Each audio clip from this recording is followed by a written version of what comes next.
With Election Day coming in less than 3 months, there are some big concerns for voters who will use the U.S. Postal Service to send in their absentee ballot.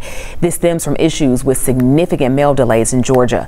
11 Alive's Eliza Lucas has results from a new audit, shedding some new light on how the distribution center in Palmetto struggled with election mail earlier this year.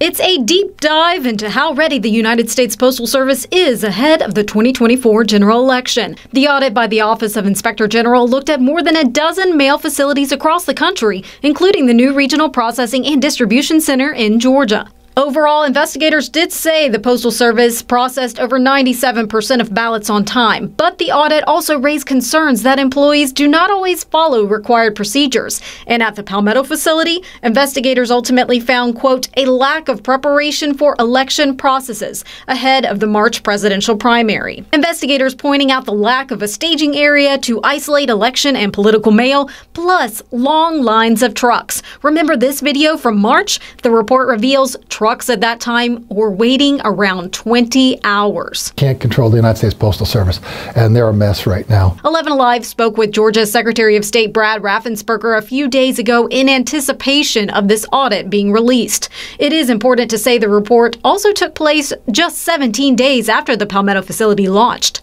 The Postal Service noting that significant improvements have been made in Georgia since, adding that the May primary and those runoffs went more smoothly. Meanwhile, Secretary Raffensperger echoed this advice. If you're going to vote absentee, to get your application in early, and then as soon as you get your ballot, then send it back as soon as you get it.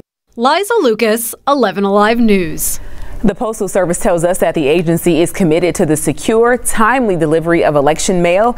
They will expand processing procedures and add extra delivery and collection trips. We also know auditors will be making surprise trips to those facilities as they continue to watch the situation.